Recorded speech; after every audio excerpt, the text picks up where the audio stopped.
नमस्कार दोस्तों, मैं राकेश कुमार आप सभी का एक बार फिर से स्वागत करता हूं मेरे इस चैनल में।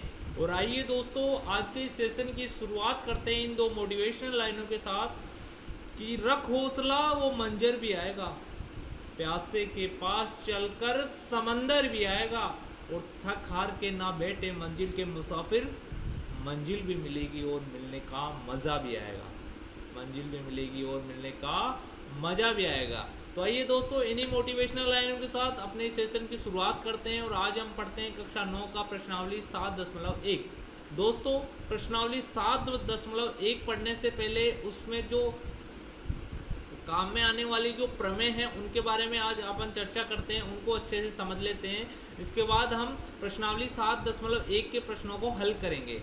आइए दोस्तों, हम विलंब नहीं करते हैं, सीधा जो प्रश्नावली की जो प्रमेय 7.1 है उसको हल करते हैं, उसको समझते हैं कि ये क्या कहती है। प्रमेय 7 देखो, ये अभिग्रहित है। देखो दोस्तों, इन चीज़ों के बारे में देख लेते हैं अपन। एक होती है अभिग्रहित और एक होती है अभिधारणा। एक तो होती है, ये लो जी दोस्तों, एक होती है अभिग्रहित, अभिग्रहित,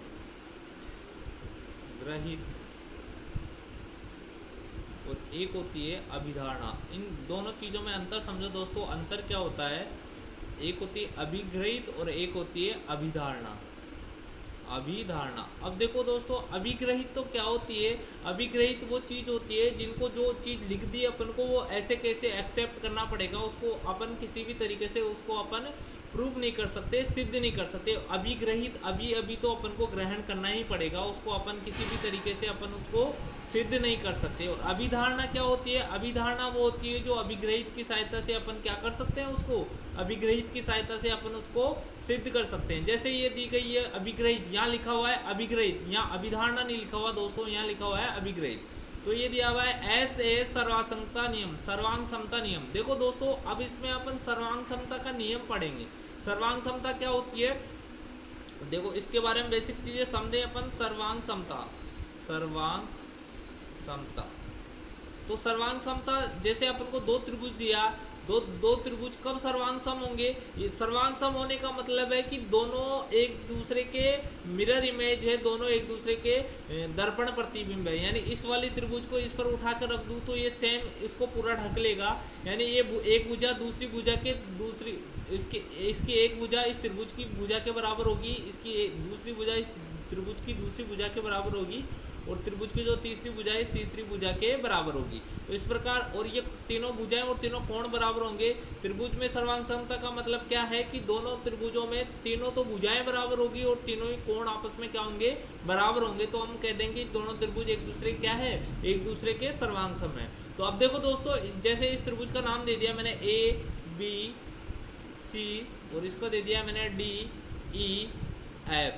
तो देखो अब क्या करना है, मैं अगर इसको ऐसे लिखता हूँ ए बी सी, ये क्या है? मेरा त्रिभुज है। त्रिभुज ए बी सी, ये वाला जो चिन्ह होता है ये सर्वांग समता का होता है दोस्तों, और ये वाला जो चिन्ह होता है ये समरूपता का होता है। इस चीज़ का ध्यान रखना। ये वाला सर्वांग समता मतलब इसमें तो भुजाएं बराबर होती है, और एक समरूपता होती है जिसमें सिर्फ अनुपात बराबर होता है। इस चीज़ के बारे में अपन 10th क्लास में डिस्कस करेंगे दोस्तों। इस चीज़ को अपन थोड़ा सा साइड में रख देते हैं एक बार।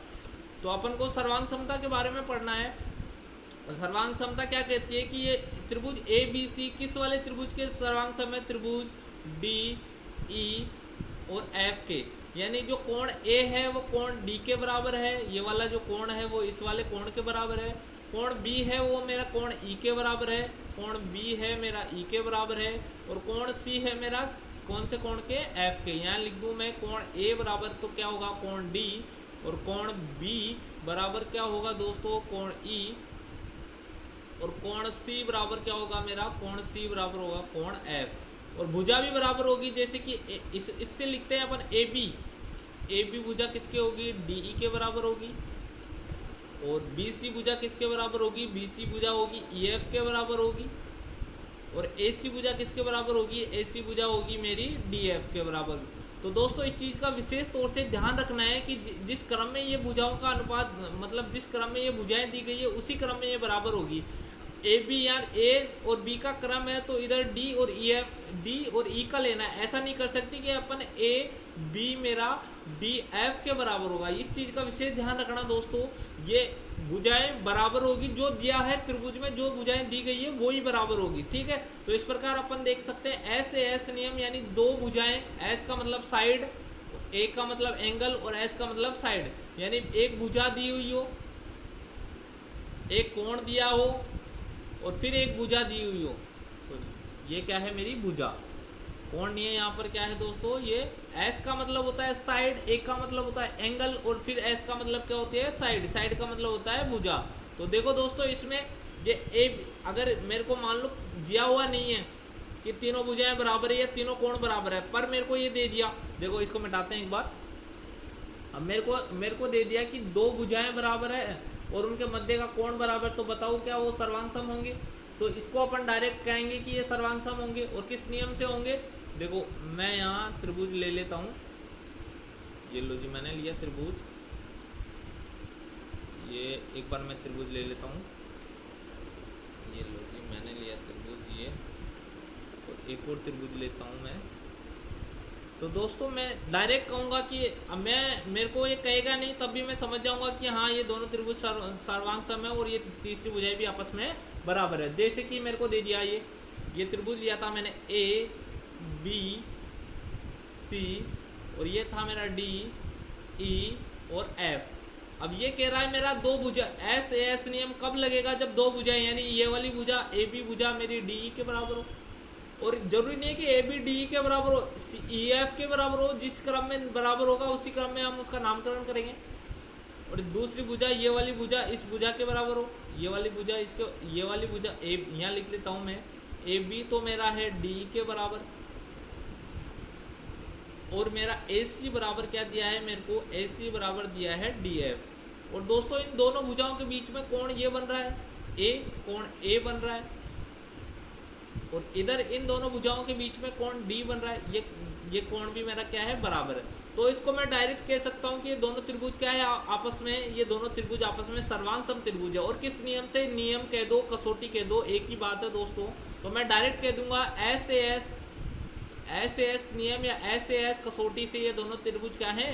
सर्वांग सम है। और इसको मैं नाम दे दूंगा त्रिभुज ए बी सी सर्वांग सम है त्रिभुज डी ई और एफ के। तो इस प्रकार दोस्तों ये इसको मेरे को प्रूफ नहीं कर सकता, ये मेरी अभिग्रहित है, इसलिए मैं इसको प्रूफ नहीं कर सकता। ये वाली चीज़ मैंने आपको स्टार्टिंग में बता दी। तो आइए दोस्तों जो प्रमेय 7.2 या कसौटी 7.2 है उसके बारे में चर्चा करते हैं।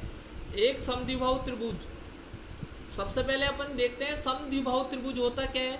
ऐसा त्रिभुज जिसकी दो भुजाएं बराबर हो, इसको मैंने नाम दे दिया A B C D E और एफ, ये मैंने त्रिभुज का नाम दे दिया।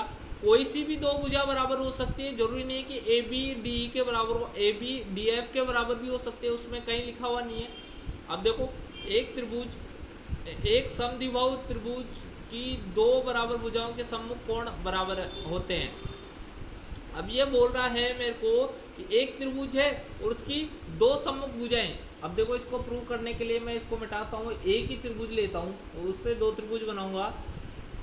ये कह रहा है कि एक समद्विबाहु त्रिभुज की बराबर भुजाओं के सम्मुख कोण बराबर होते हैं। इस परिणाम को कई विधियों से सिद्ध किया जा सकता है, इन्हें उत्पत्ति नीचे दी जा रही है। देखो दोस्तों अब अपन इसको सिद्ध कर सकते हैं। अपन इसको सिद्ध करेंगे कि ये एक त्रिभुज ले लिया मैंने, ये लो जी मैंने एक त्रिभुज ले लिया, ये मैंने एक त्रिभुज ले लिया दोस्तों। अब ये कह रहा है कि एक त्रिभुज की सम्मुख भुजाओं के, जो सम्मुख का मतलब होता है सामने वाली, सम्मुख भुजाओं के कोण बराबर होते हैं। जैसे मैंने ये दे दिया, ये है मेरा ए बी और ये है मेरा सी। तो ये बोल रहा है इस ए सी के सामने का जो कोण है ये कोण बी है, और ए बी के सामने कोण है ये सी है। तो ये बोल रहा है मेरे को, मैं यहाँ लिख सकता हूँ कि दो भुजाएं तो मेरे को क्या दी गई है? बराबर दिया है। कोई सी बराबर मान सकते हो, ए बी बराबर ए सी मान सकते हो, बी सी बराबर ए सी मान सकते हो, ठीक है। तो मैंने मान लिया ए बी बराबर क्या है मेरा? ए बी बराबर है मेरा ए सी।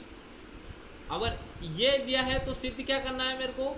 सिद्ध करना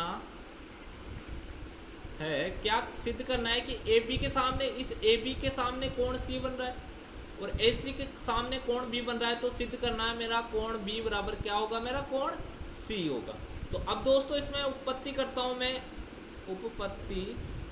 उत्पत्ति में क्या करता हूं दोस्तों, मैं यहाँ से कोण समद्विभाजित खींचता हूँ।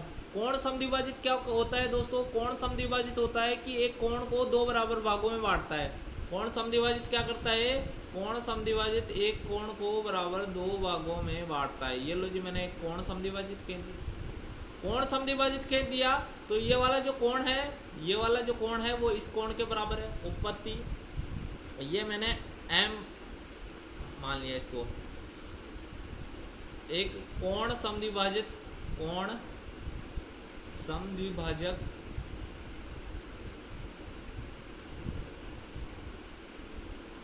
AM खींचा। क्या खींचा अपन ने, AM कोण समद्विभाजित खींचा और यहाँ पर जो कोण होगा कोण BAM बराबर क्या होगा मेरा, कोण CAM। ये वाला जो कोण होगा ये बराबर होगा। अब दो त्रिभुज आ गए हैं दोस्तों, देखो मेरे AB बराबर, तो AB बराबर AC तो मेरे को दिया है, ये लो जी, ये तो क्या है मेरे को, ये तो दिया है, ये तो AP बराबर AC तो मेरे को दिया ही था। अब क्या है मेरे को, और ये वाला जो कोण है ये अपन ने कोण समद्विभाजित खींचा था, तो ये भी बराबर है, कोण BAM बराबर कोण CAM। और यहाँ लिख सकते हो कोण समद्विभाजक, कोण समद्विभाजक यहाँ लिख सकते हैं दोस्तों अपन। और देखो AM दोनों त्रिभुजों में AM बराबर AM हो गया, और क्यों हुआ, क्योंकि वो उभयनिष्ठ है, यहाँ लिख सकते हैं उभयनिष्ठ, उभयनिष्ठ। देखो दोस्तों ये दो त्रिभुज ले लिए थे अपन, यहाँ लिख लेते हैं अपन, त्रिभुज AMB व त्रिभुज AMC से ये दो त्रिभुज ले लिए थे, एक त्रिभुज ये रहा था, एक त्रिभुज ये रहा था, दो त्रिभुज ले लिए। अब दोनों त्रिभुजों को मेरे को सर्वांग सिद्ध करना है। अब देखो दोनों त्रिभुजों को सर्वांग सिद्ध हो गया मेरा, कौन से नियम से हो गया, ये देखो SAS नियम से। कौन से नियम से हो गया मेरा, SAS नियम से। ये देखो ये वाली भुजा, ये भुजा, ये कोण, ये भुजा, इसमें ये त्रिभुज AMB सर्वांग सम हो गया मेरा त्रिभुज AMC के, किस नियम से, SAS कसौटी से, SAS कसौटी से, SAS कसौटी से। ये देखो दोस्तों अपन समझ सकते हैं इसको अच्छी तरीके से, क्योंकि देखो अब ये बोल रहा है ये सर्वांग सम हो गए। अब सर्वांग सम हो गए तो इसका जो एक कोण A है वो, अब मैं यहाँ लिख सकता हूँ एक चीज CPCT, यानी संबंधित भुजा के और संबंधित कोण के बराबर होगा। यहाँ CPCT से मैं लिख सकता हूँ CPCT से क्या लिख सकता हूँ दोस्तों, इसको मैं इधर से मिटाता हूँ ये। अब देखो दोस्तों मैं इधर थोड़ा मेरे को मिटाना पड़ेगा, यहाँ पर थोड़ा जगह का अभाव है दोस्तों। अब देखो CPCT से मैं क्या लिख सकता हूँ, मैं यहाँ पर CPCT इसको मैं इधर लिख रहा हूँ, CPCT से मैं लिख सकता हूँ कि कोण A बराबर तो कोण A है ही, कोण B बराबर कोण C है, और कोण M बराबर कोण M है। और मेरे को यही सिद्ध करना था कि ये दोनों बराबर है। संबंधित जो भुजाएं बराबर है तो उनके सामने के कोण भी क्या होंगे दोस्तों, उनके सामने के कोण भी बराबर होंगे। और ये वाली चीज मैंने प्रूव कर दी। और प्रमेय 7.3 क्या कहती है दोस्तों, प्रमेय 7.3 इसकी ठीक विपरीत है। प्रमेय 7.3 में क्या करना है, कुछ भी नहीं करना, उसमें बराबर कोण दिया गया है और बोल रहा है कि बराबर कोण के सम्मुख भुजाएं बराबर होगी। यानी ये कोण दे देगा और बोलेगा इनके सामने की जो भुजाएं होगी वो क्या होगी, मेरी बराबर होगी। तो प्रमेय 7.3 को अपन इसी प्रकार प्रूव कर सकते हैं दोस्तों। अब अपन प्रमेय 7.4 देखते हैं। 7.4 क्या कह रही है, ट्रिपल एस सर्वांग समता नियम। ये कह रहा है कि अगर तीनों भुजाएं, दो त्रिभुज है मेरे पास, ये लो जी मैंने दो त्रिभुज ले लिए, दो त्रिभुज लिए मैंने।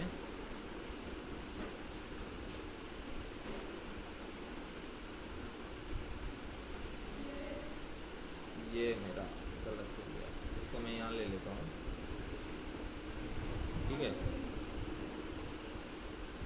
ये मेरा ठीक है, दो त्रिभुज ले लिया। और अब ये क्या कह रहा है, मेरे को ये प्रूव करके दिखाना है। ये इस एक त्रिभुज को नाम दे दिया मैंने ए बी सी, एक दे रहा डी ई, और क्या बोल रहा है एफ। तो देखो दोस्तों, दो त्रिभुज है मेरे पास और ये बोल रहा है कि तीनों भुजाएं बराबर है। यानी मेरी ए बी मेरी क्या है, ए बी डी के बराबर है, और बी सी मेरी ई एफ के बराबर है, और मेरा ए सी मेरा डी एफ के बराबर है।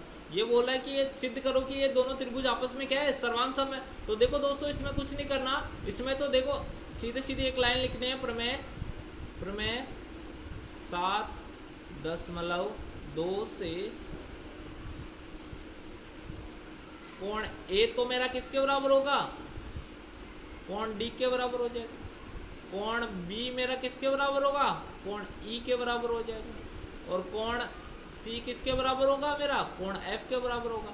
अब देखो दोस्तों, भुजाएं इसने बराबर दे दी और तीनों कोण मेरे बराबर आ गए। कैसे आए कि जो बराबर भुजाओं के सामने जो कोण बनते हैं वो भी क्या होते हैं, मेरे बराबर होते हैं। तो इस प्रकार ये सिद्ध हो गया। तो ये त्रिभुज ए बी सी सर्वांग सम होगा त्रिभुज डी ई एफ के। और कौन से नियम से दोस्तों, या हम कह सकते हैं ट्रिपल एस नियम से, या ट्रिपल एस कसौटी से। ठीक है दोस्तों, अब अपन आगे वाले प्रश्न की ओर बढ़ते हैं। प्रश्न मतलब प्रमेय 7.5। प्रमेय 7.5 क्या कह रही है, आर एच एस सर्वांग समता नियम। एक वो नियम है मेरे पास, देखो मैंने पहले पढ़ा एस ए एस नियम, वो अभिग्रहित है, उसको सीधा सीधा मैंने एक्सेप्ट कर लिया। एक पढ़ा एस ए एस नियम, ठीक है, और एक पढ़ा ए एस ए नियम, और एक पढ़ लिया अपन ने, जो एक प्रमेय पढ़ ली कि संबंधित भुजाओं के सामने कोण बराबर होते। एक पढ़ेंगे अपन ट्रिपल एस नियम पढ़ लिया सर्वांग समता का, जो कसौटी थी। और एक पढ़ रहे हैं आर एच एस नियम, यानी आर एच एस का मतलब होता है राइट एंगल हाइपोटेनस साइड, मतलब 90 डिग्री का कोण होगा, कर्ण होगा और एक भुजा ये बराबर होगी। तो ये दोनों त्रिभुज क्या हो जाएंगे, मेरे सर्वांग सम हो जाएंगे। तो आइए दोस्तों, अब देखते हैं, अपन एक त्रिभुज बनाते हैं। पहले अपन एक त्रिभुज बना लेते हैं। पहले ये मेरा एक त्रिभुज ड्रॉ करता हूं मैं पहले इसमें, ये लो जी,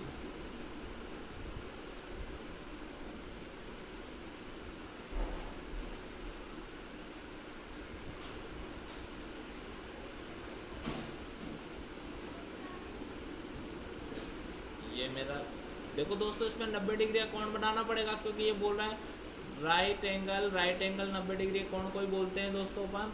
राइट एंगल किसको बोलते हैं, 90 डिग्री कोण को बोलते हैं।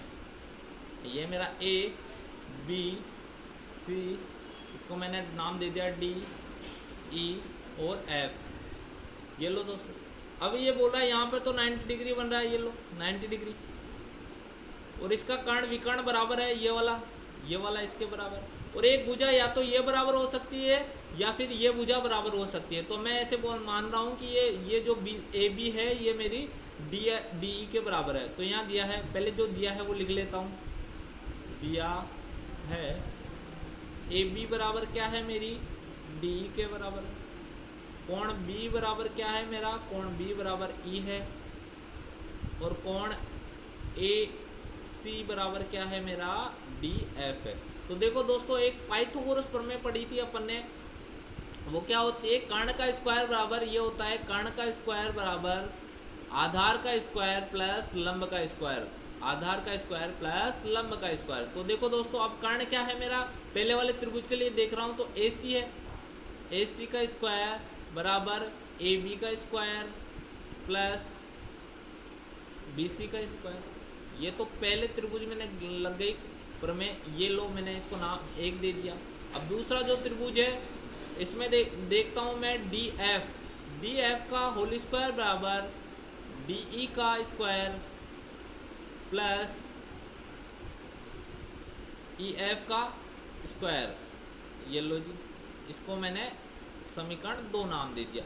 अब देखो दोस्तों, यहाँ पर दिया है मेरे को ए सी डी एफ के बराबर है, यानी इस डी एफ की जगह मैं एस सी रख सकता हूँ। और मेरे को दिया है डी ई, ये डी ई की जगह क्या दिया है, ए बी दिया है। तो इससे मैं यहाँ लिखता हूँ डी एफ व डी ई के मान, इसको मैंने ए समीकरण ए नाम दे दिया, समीकरण ए से रखने पर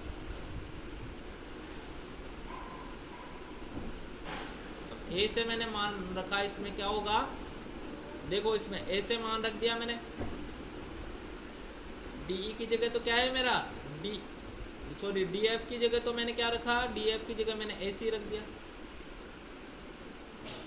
बराबर डी की जगह मैंने क्या रख दिया, ए बी रख दिया। क्यों रखा ये देखो, इसमें दिया गया डी ए बी और डी ई बराबर है तो रख सकते हैं ऐसे, प्लस ई एफ का होल स्क्वायर, और इसको नाम दे दिया मैंने 3। अब देखो दोस्तों, समीकरण 1 में भी ए सी स्क्वायर बराबर दे रखा है और समीकरण 3 में भी ए सी स्क्वायर बराबर दे रखा है, तो इसमें लिख सकते हैं समीकरण 1 व 2 की, समीकरण 1 व 3 की तुलना, 3 की क्या की अपन ने तुलना से, 1 व 3 की क्या करने पर, तुलना करने पर, तो देखो तुलना करेंगे तो मेरा ये आ जाएगा ए बी का स्क्वायर, ए बी का स्क्वायर बराबर, सॉरी ए बी का स्क्वायर प्लस बी सी का स्क्वायर बराबर क्या होगा मेरा, बराबर जो ये दे रखा है ए बी का स्क्वायर प्लस ई एफ का होल स्क्वायर। तो देखो दोस्तों अब क्या होगा, अब देखो ये इधर भी ए बी स्क्वायर है, इधर भी ए स्क्वायर है, इसको इधर ले जाएंगे तो ये माइनस हो जाएगा, यानी ये एक दूसरे से क्या हो जाएगा, कट जाएगा, यानी क्या हो गया, बी सी का स्क्वायर बराबर क्या हो गया दोस्तों मेरा, बी सी का स्क्वायर बराबर ई एफ का स्क्वायर हो गया, और दोनों तरफ रूट लेंगे तो क्या हो जाएगा मेरा, बी सी बराबर क्या हो जाएगा, बी सी बराबर क्या हो जाएगा मेरा, ई एफ हो जाएगा।